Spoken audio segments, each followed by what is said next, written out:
It's good to be with you tonight. It's good to see new members here tonight, too. It's very exciting. This semester, we've been exploring how the good news about Jesus Christ impacts everything. It impacts our joy, race and justice, shame, cynicism, the power to live a different and transformed life. These are some of the things that we've looked at over the course of the semester. I mean, the theme that we've been looking at is the gospel changes everything. And tonight, we're going to look at how the gospel changes our perspective on suffering. And I realize and I recognize this is a weighty topic, especially, okay, it's Friday night, it's the end of an academic week, likely you're tired and you're fatigued. I mean, and maybe if you're not, maybe you're not working hard enough.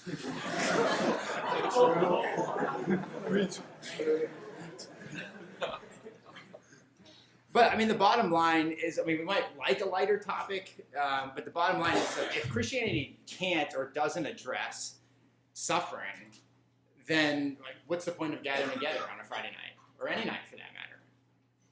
If it can't address suffering, then we're living an illusion. We're caught in a joke. And the gospel is impotent to address suffering. And as the scriptures put it in one place, well, if that's the case, then let us eat, drink, and be merry, for tomorrow we die. The Bible does address suffering. The gospel does address suffering, and so we're going to look at that tonight. I mean, and if you think about it, there's very little equality in this world. But the one area of equality is that suffering comes to us all. That's a given. And true, some of us experience more of it than others. Okay, so there's not perfect equality. But and you know this, no one can protect themselves against suffering. Like no amount of money, education, privilege, government or law or status or family, nothing can protect you or keep you from suffering. It's going to come your way. It's going to come my way. And we know we will face difficulties and trials, small and large. We have loved ones who suffer. I mean, some of you have loved ones that are suffering right now. We look out into the world, pretty much anything that comes in on your news feed, you see pain and grief and suffering. So this isn't an issue that we simply wrestle with in like a philosophy class and books and ideas, that we can kind of choose to go there and have a discussion about it. Like we can do that. It is a profound intellectual discussion. But the reality is that we also wrestle with this in real life and in real time. And we have to wrestle with it often when we just don't want to go there or when we don't want those that we love to go there. Suffering is very real, it's personal, we just simply can't ignore it. So tonight we're going to address it. And I know your hearts and your desires, and we would love to focus on solving and ending suffering, even in a small way, in whatever way we can. In fact, Bill just prayed for the new members that they would be agents of good in this world. And Jesus calls his followers to be just that, to be agents of good, agents of salt and light who do good, who sacrifice, who work in tangible ways to love the neighbors around them. Why? To love them in ways that transform suffering into healing or justice or hope or wholeness. And that's a great message, but that's not our message tonight. This message that we're going to look at tonight comes from John 9. And the point of this passage is that it will change our perspective on suffering, how we think about it, how we consider it, how we live before God in light of it. And John 9 is an encounter between Jesus and a blind man. So what I'm going to do is I'm going to read through that encounter, and then I'm going to pull out some lessons that will reshape how we think about suffering. So if you have your Bible, you can open up to John 9, and I have the text on the screen, but I'll read, and you can listen to this. It's a great story. So as Jesus went along, he saw a man blind from birth. And so his disciples asked him, "Rabbi, who sinned, this man or his parents, that he was born blind?" "Neither this man nor his parents sinned," said Jesus. "But this happened so that the works of God might be displayed in him. As long as it is day, we must do the works of him who sent me. But night is coming, when no one can work. While I am in the world, I am the light of the world." And then after saying this, Jesus spit on the ground. He made some mud with the saliva, and he put it on the man's eyes. And he told him, "Go, wash in the pool of Siloam," This word means sent. So the man went, he washed, and came home seeing. His neighbors and those who had formerly seen him begging asked, "Isn't this the same man who used to sit and beg?" Some claimed that it was. Others said, "No, he only looks like him." A twin brother that they never knew. I don't know. But he himself insisted, "No, I am the man." He would know. "How then were your eyes opened?" they asked. And he replied, "The man they call Jesus made some mud, put it on my eyes. He told me to go to Siloam and wash. So I went and washed, and then I could see." He would make a great reporter. Just all the facts right there. "Well, where is this man?" they asked him. "I don't know," he said. So they brought to the Pharisees the man who had been blind. Now the day on which Jesus had made the mud and opened the man's eyes was a Sabbath. Therefore the Pharisees also asked him how he had received his sight. "He put mud on my eyes," the man replied, "and I washed, and now I see." And some of the Pharisees said, "This man is not from God, for he does not keep the Sabbath." You weren't supposed to work on the Sabbath, and according to their rules, healing somebody would be work on the Sabbath. But others asked, "How can a sinner," if Jesus was such a sinner, "how can a sinner perform such signs?" So they were divided. And if this was like a room of junior high boys, they'd just start chanting like, "Fight, fight, fight," you know? They're fighting. So what do you do in a fight? Well, you get somebody to resolve it. So they turned to the once blind man to resolve this. So then they turned again to the blind man. "What have you to say about him? It was your eyes he opened." So the man replied, "He is a prophet." They still did not believe that he had been blind and had received his sight until they sent for the man. So they sent for the man's parents. "Is this your son?" they asked. "Is this the one you say was born blind? How is it that he can now see?" "We know he is our son," the parents answered, "and we know he was born blind." So they're affirming certain things. "But how he can see now, or who opened his eyes, we don't know. Ask him. He is of age. He will speak for himself." So now we're back to the man. But we're told this detail. His parents said this because they were afraid of the Jewish leaders who already decided that anyone who acknowledged that Jesus was the Messiah would be put out of the synagogue. This is why the parents said, "He is of age, ask him." So a second time they summoned the man who had been born blind. "Give glory to God and tell the truth," they said. "We know this man is a sinner." And he replied, "Whether he is a sinner or not, I don't know. One thing I know, I was blind, but now I see." So then they asked him, "What did he do to you? How did he open your eyes?" And if at this point you're exasperated, you're supposed to be, because this is just going in circles. and you'll hear the exasperation. He answered, "I have told you already, and you did not listen. Why do you want to hear it again? Do you want to become his disciples too?" Getting very interesting. So then they hurled insults at him and said, "You are this fellow's disciple. We are disciples of Moses. We know that God spoke to Moses, but as for this fellow, we don't even know where he comes from." And then the man answered, "Now that is remarkable. You don't know where he comes from, yet he opened my eyes. We know that God does not listen to sinners. He listens to the godly person who does his will. Nobody has ever heard of opening the eyes of a man born blind." I guess this was like a miracle above all miracles. I think anything that's a miracle is extraordinary, but I guess this is some sort of a miracle above a miracle.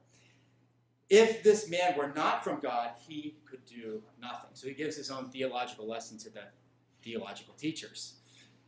To this they replied, "You were steeped in sin at birth. How dare you lecture us?" And so they threw him out of the synagogue. It's not the end of the story. Jesus heard that they had thrown him out, and when he found him, he said, "Do you believe in the Son of Man?" "Who is he, sir?" the man asked. "Tell me so that I may believe in him." And Jesus said, "You have now seen him. In fact, he is the one speaking to you." And then the man said, "Lord, I believe." And he worshipped him there. So there's the story. If you could go to the next slide, Minyi. I'm going to flash up verses 3 through 5 here. I think it's a very memorable story, so you can just keep that in your mind. But I put verses 3 through 5 on the screen because we're going to use this as a focal point, about the focal point of the encounter. And I want to draw out a few lessons from this story, but they're all right here actually in just these few verses. So one lesson, sometimes there's a direct or tight connection between our sin and our suffering, but sometimes not. I mean, the encounter begins with Jesus' disciples assuming that there's this tight connection between human sin and the consequence of suffering, at least in particular for this man born blind. They basically say, if this man was born blind, Jesus, then surely at one time somebody, either this man or the parents, somebody close to him did something terribly wrong, something sinful. And then as a consequence of that, he was blind. So they asked Jesus, who sinned, the blind man or his parents? And Jesus is very emphatic about this in verse 3. He says, neither this man nor his parents sinned. Very clear. The blind man was not suffering because of something that he had done or something that somebody that's close to him had done wrong. He was suffering, as is sometimes the case, because we live in a fallen and broken world. And the Bible makes that distinction. Sometimes there is a direct or a tight connection between our sin and the suffering that will follow. For example, I can just throw out a couple examples that you might be familiar with. David and his sin with Bathsheba. There's a tight connection and cause between David's sin, he was committed adultery, deception, murder, and then the painful consequence that came after that. His child died. And the prophet Nathan says that is the suffering that comes and the consequence that comes because of your sin. That was the judgment upon David. Or some of you know that the people in the church at Corinth, when they were coming to the communion table, to the Lord's table, they were doing it in a selfish way, and so they were getting sick. And the Apostle Paul makes that direct link or connection between their sin and then the suffering that was coming out of it. However, sometimes people suffer not because of their particular sin, but because there's just suffering in this world. And a classic biblical example of this would be Job. God himself calls Job an upright, righteous man. There's no one like him. So it is very clear that when Job suffers, and he does suffer, that he's not suffering because of a consequence of his particular sin. Or another classic example is this blind man. Jesus says very plainly, he's not suffering because of sin. Neither he nor his parents have sinned. And this is why, I'll just put this out there, when certain tragedies come, like 9/11, and then the suffering that follows, I become very uncomfortable when Christian leaders quickly pronounce a tight connection.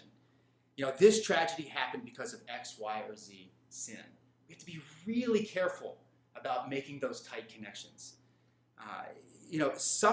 Yes, when suffering comes, it is a time to examine ourselves, or even to examine our country, to see if there's any offensive way in us, and then if there is, to turn from it and to turn to God.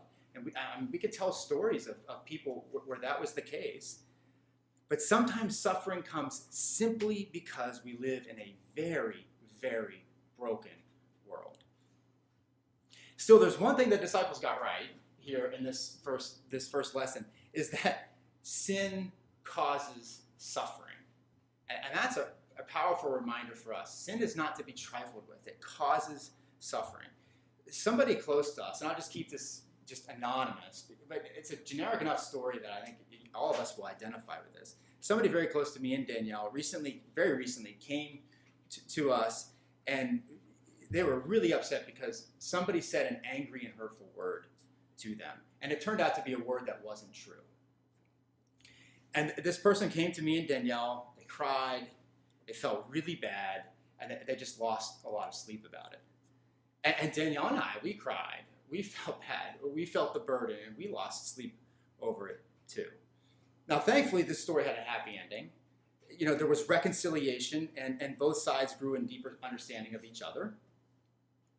But my point here is that, look at that. One careless, hurtful word impacts multiple people on multiple levels and leads to suffering. And now on the scale of suffering, I recognize like a hurtful word, that's toward the bottom of the scale compared to other things.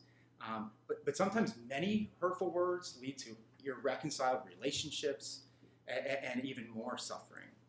But we just have to see, this is the connection that the disciples saw. Our sin causes suffering, and it begins to, when we sin, it causes suffering, and then it begins to radiate out in ways that we can't control, and far wider than we imagine. And you know, in that circumstance, I began to think, like, okay, what about me? How often, and when have I said a very hurtful, careless, thoughtless word? And how did that impact not just that person, but then began to radiate out even further and wider? So think about this question. How can a good God allow suffering? I mean, you've heard that before. The question as it's phrased, it's a good question. But even as it's phrased, it points the finger and it blames God. It makes us question God's goodness. How can a good God allow suffering? And we, as humans, we have to at least own up to our side of it. The scriptures remind us that often we need to point the finger at our own selves because we are often the ones who cause suffering. And this, not that truth resolves the issue of suffering or takes away all the difficulty when we suffer, but it alters our perspective. It gives us a dose of the realities of what sin is and how we participate in it and how we cause suffering ourselves. So that's one lesson. Second lesson, under God's sovereign hand, suffering has a purpose and is not senseless. And you can't miss this in verse 3. It's right there when Jesus says, you know, he basically knows why this man has suffered from blindness his whole life up to this point. He knows the purpose, the meaning, the point to his long suffering. Jesus says, this is so that the works of God might be displayed in him. And I understand this is a unique moment in salvation history. You know, Jesus is on the scene, and God wants to reveal the uniqueness of his Son. He wants to reveal the uniqueness of Jesus Christ to the world. And to keep with the metaphor of this passage, this world is a dark place. It's full of evil and suffering. But Jesus, as he says right there in verse 5, he says, I am the light of the world. And now think about this. How does God communicate this truth that Jesus is the light of the world to the world around Jesus? It is through this man. This man suffered for many years, yes, but there was a purpose. He was the one God chose to personally display to the world that Jesus really is the light of the world, that Jesus really is the one who can lead us out of darkness and into light. He did it for this man first, and he displayed that through this man, and he can do it through us too. And think about this as well. This man lived his entire life up to this point. Most likely he was older than all of you, or at least most of you, 20, 30 years old. He lived his entire life up to this point not knowing that purpose. He was literally in the dark, metaphorically in the dark on that. He could not see why he was suffering. He couldn't see the good purpose. But Jesus knows that God had a purpose for this man's suffering, and he voices it here. And remember the climax of the story. Where did this suffering take this man? Where did it eventually lead him? Jesus heard that when they cast him out, he went to the man, and having found him, he said, do you believe in the Son of Man? And he answered, and who is he, sir, that I may believe in him? And Jesus said to him, you have seen him, and it is he who is speaking to you. And he said, Lord, I believe, and he worshipped him. This is, what a picture. A man who has suffered is now bowing in worship before Jesus. This man's suffering brought him into a closer, deeper, more intimate relationship with the Lord. And don't forget, he's exchanged one kind of suffering, blindness, but now he's experiencing a different kind of suffering. He's been kicked out of his community, kicked out of the synagogue. Even from the text, there are hints maybe he's not even welcome in his family anymore. But yet, this man, even though he's still suffering in a different way, this man draws nearer to Christ and comes to know him in a deeper way. And this is a really important lesson for us. We don't want to suffer. Like that, and that is a perfectly natural human desire. I get it, because I'm human too, just like you. And we can even say that suffering was not part of God's original plan for us humans. And in that sense, it's an experience that he never originally intended for us. But now, in this broken and sinful world, suffering is inevitable. And it will continue to come to all of us. And therefore, the question we ask is like, well, is there any purpose? Is there any point? And the passage clearly says that this man, the encounter clearly says, yes, the works of God are displayed through this man and through this man's sufferings. I mean, here we are 2,000 years later in Princeton, New Jersey, talking about this man who lived in first century Palestine. I don't think there's going to be anybody talking about me 2,000 years from now, right? The works of God are still being displayed through this man. Not just then, but even now. And this man, he didn't know that. He couldn't see that. But God can. God had a purpose for this man's suffering. God can use, and he will use, suffering for the good purpose of drawing us closer to himself. And even revealing himself to others through our suffering. And again, this is a huge lesson for us. We think that, okay, if God just gave me everything I want, if he could just give me everything I want, and if I never went through really difficult times, it would be so much easier to live faithfully to God. To always give him thanks and to always obey him with joy. But it's actually the opposite. And this is where the scriptures really push us. I can't help but think of King Solomon. God poured out on him so many good things. He spared nothing. Comfort, pleasures, riches, power, influence, fame. King Solomon had it all, arguably. And where did all that take him? He just wandered away from God by the end of his life. I mean, and what a contrast.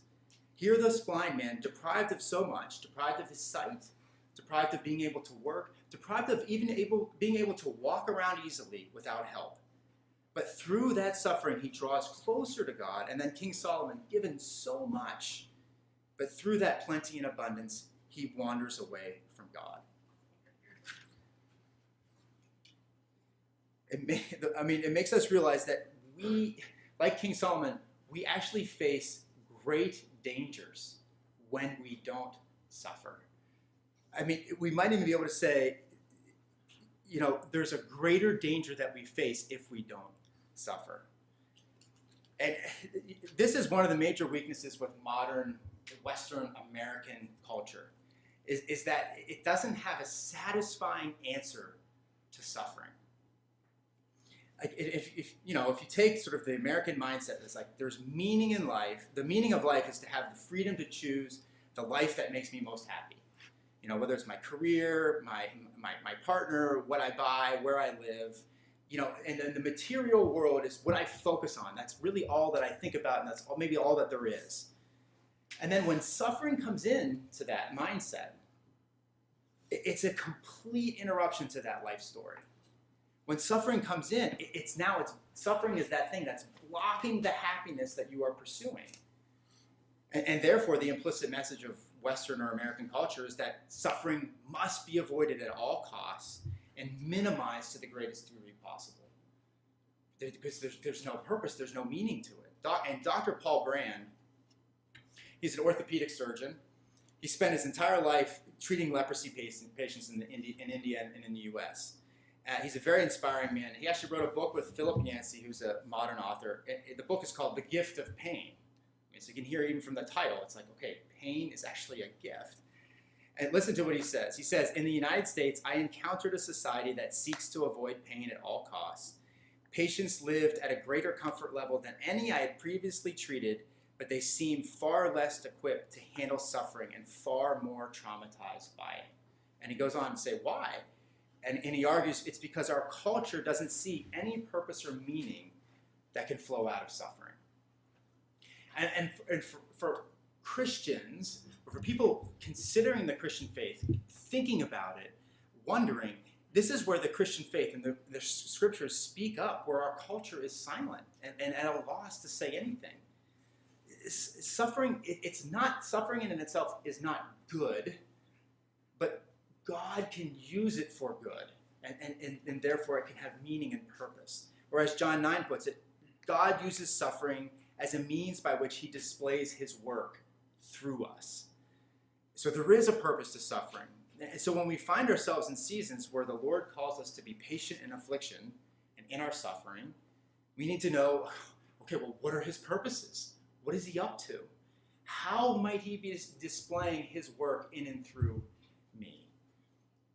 And I'm not going to, this could be an entire message, but I just want to just put these hooks in your mind. I'm just going to throw out a few scriptures that give you the meaning, because the Bible mentions many things. God gives us many ways in which he uses suffering. So just really quickly, a few before we move on to our third and final point.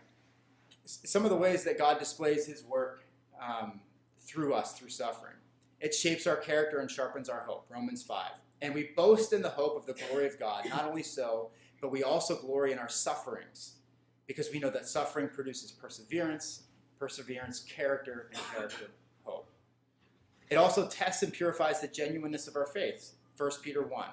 In all of this you greatly rejoice, though for now, for a little while, you've had to suffer grief in all kinds of trials. These have come so that the proven genuineness of your faith, of greater worth than gold, which perishes even though refined by fire, may result in praise, glory, and honor when Jesus Christ is revealed. It enables us to comfort others who have suffered like us, 2 Corinthians 1. Praise be to the God and Father of our Lord Jesus Christ, the Father of compassion and the God of all comfort, who comforts us in all our troubles, so that we can comfort those in any trouble with the comfort we ourselves receive from God. And it brings others to faith who see you trust God through suffering. I mean, there's a classic text. This is a long text. I won't read it, but it's a story about Paul and Silas. They've just been beaten for their faith. They've been imprisoned, and they're singing songs of praise to God in the jail cell. And then not too long after that, the jailer can't believe what they're doing, and he ends up coming to faith in Christ because of their witness by rejoicing in their suffering. And also an earthquake. But that's the last thing that kind of pushed him in that direction. But it was really the testimony of Paul and Silas rejoicing in their sufferings for Christ. And so these are the purposes that God has, and many others. And we need to be aware of these purposes, because when suffering comes, one of the things that's going to hit our mind is like, this is pointless, this is senseless. I don't understand why this is happening.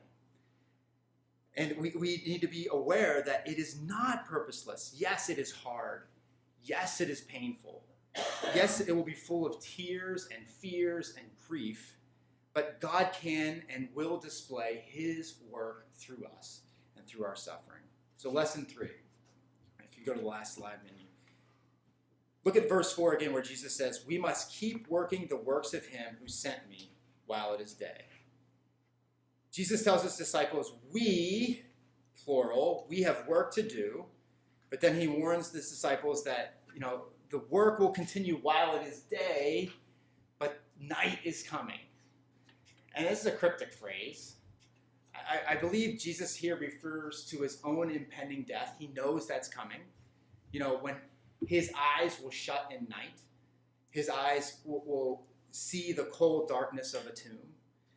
And all throughout Jesus' ministry, he talked over and over and over again about the necessity of his death and the suffering that he must endure.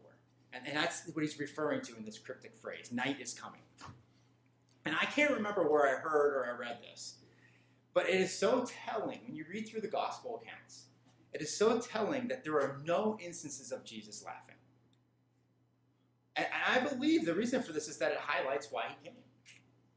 He didn't come to laugh or to be entertained or to live a life surrounded by comfort or relative security. He came to suffer. That was his mission. And now I imagine Jesus laughed plenty. I mean, he had his disciples after all. Right? I bet you Jesus laughed plenty, and I bet you he enjoyed entertaining moments with his family, the disciples. But fundamentally, he was a man of sorrows. He was familiar with suffering. He faced the worst the world could offer: ridicule, injustice, abandonment by his closest friends, betrayal, physical pain, suffering, and ultimately death. And why would Jesus willingly subject himself to all of this suffering? And it's because he wanted to accomplish God's good purposes, his good purposes of salvation for us through the cross and ultimately the resurrection. And when you think about that knowledge, it doesn't make our suffering easier or less painful. It doesn't do that at all. But it does answer some of those lingering questions lurking in the back of our mind. Does God care? Does he know what I'm going through? Is he willing to get involved and take on the burdens that we take on in this world? Is he powerful enough to do it? Loving enough? God takes our suffering so seriously, he's willing to take it on himself. He steps into suffering himself. Some of you know John Lennox. He's a math professor at Oxford or Cambridge. I can't remember. Yeah, I see some of you applauding. He was here a few years ago to debate Gideon Rosen, who's a professor in the philosophy department here, to debate the topic of, can a good God allow suffering in this world? It was a phenomenal debate. You can actually watch it on YouTube. But during that debate, he said something like this. Let me just read this. He makes this point. It's so well. He says, the heart of Christianity for me is not just the resurrection, but it's what precedes it. We know that Jesus died and he was crucified. Now that in and of itself would be of very little significance, for there were many crucifixions at that time. Josephus, the historian, tells us that there were many. But then he goes on to say, but the significance of this particular one crucifixion is the nature of the person who was crucified. The claim is that this was God incarnate. And if this is God incarnate, the question is, what is God doing on the cross, to put it quite pointedly? And he says, at the very least, it shows me that God does not remain distant to the problem of human suffering, but he actually and willingly becomes a part of it. And this opens up the window of possibility that brings real hope, and historically has brought real hope to millions of people that have gone through some of the most awful sufferings, but somehow have had the strength to say that in the death of Christ, there's a window into the heart of God and to what God is like. That's just a great reminder that we worship and we trust a God who has not remained distant, but who has stepped into this world with us and who has suffered for us. God's answer to the suffering of this world is to suffer himself. And because Jesus Christ, he's willing to suffer and die, he has now broken the stronghold of sin, of death, and of suffering and evil in this world. And there will come a day when every tear will be wiped from our eyes. But in the meantime, in the here and now, we will suffer. And when we face those difficulties, we face them knowing we have a God who knows suffering personally, who is up to good in our lives through the suffering we face, who will never leave us, never forsake us, and who can be trusted. And I realize, even as I say those things, and those things are true, unshakably true, I recognize it's just easy to say them. It is a complete different thing. It is so hard to live them out and to believe them during life's darker times. And this is why we need each other. We need each other to come alongside of each other, to listen to each other when we're suffering, to encourage each other, to pray for each other, and to remind each other of those lessons. And it also helps to hear of personal examples of how we're struggling and we're bumping along, we're walking by faith and not by sight when it comes to suffering in this world. And one of our beloved seniors to come forward and share with us what God has been teaching him recently through the trials and suffering that he continues to face.